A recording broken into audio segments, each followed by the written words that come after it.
que les différentes recommandations contenues dans les conclusions vont vers ces deux sens. Qu'est-ce qui est possible de faire entre nous?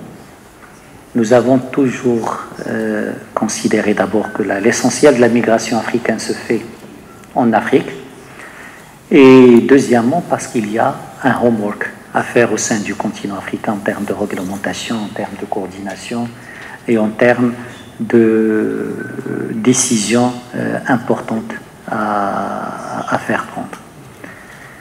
Et là, l'autre aspect, c'est notre interaction avec nos partenaires. Et là,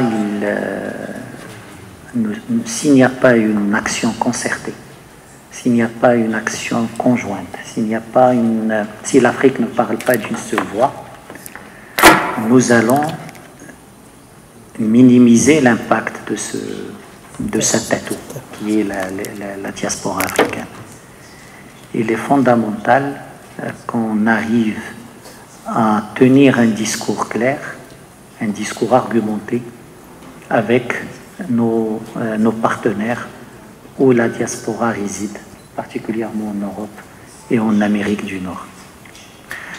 Des démarches par la présidence de l'Union européenne, par la présidence de l'Union africaine, au nom de l'Union africaine, par la présidence du comité de haut niveau, s'avère plus que nécessaire si nous voulons que d'ici la fin de cette année, qu'on arrive à régler ce qui est possible et surtout à limiter l'impact de décisions qui sont en cours de préparation en Europe en particulièrement et qui auront un impact négatif sur ces transferts. Il est aussi important qu'on maîtrise encore mieux cette dimension de transfert de fonds, qu'on ne soit pas trop dépendant des statistiques qui nous viennent des structures en dehors de l'Afrique.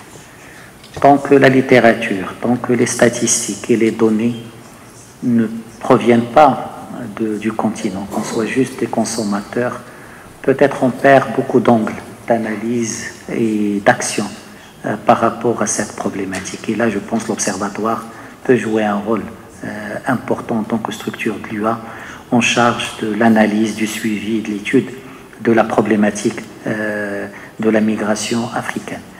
Donc je pense qu'avec ces conclusions de Rabat, nous avons une feuille de route par rapport à cette problématique des transferts de fonds. On n'a plus le prétexte de dire il faut qu'on sache ce qu'on doit faire. On sait ce qu'on doit faire. Maintenant, c'est comment transformer cette volonté en action concrète, en démarche concluante envers nos partenaires. Cher Robert, vous pouvez compter sur le Maroc pour que ces conclusions ne restent pas lettres mortes et pour que cette dimension puisse avoir le suivi nécessaire. Nous nous mettons à votre disposition pour toute démarche conjointe, concertée, par le comité de haut niveau et bien sûr par la présidence sénégalaise de l'Union africaine pour qu'on arrive à améliorer le coût de ces transferts et la moindre réduction des coûts des transferts se traduirait par des millions, sinon des milliards, au service du développement de nos pays. Encore une fois, merci pour votre présence, merci pour ceux qui ont fait des voyages et parfois trop longs pour participer à cette réunion. Et j'espère qu'on aura l'occasion de se voir pour examiner et évaluer la mise en œuvre des décisions et des recommandations qui ont été faites. Merci. Et avec votre permission, je déclare clos le premier forum de Rabat sur la réduction des coûts des transferts de fonds de la diaspora. Merci.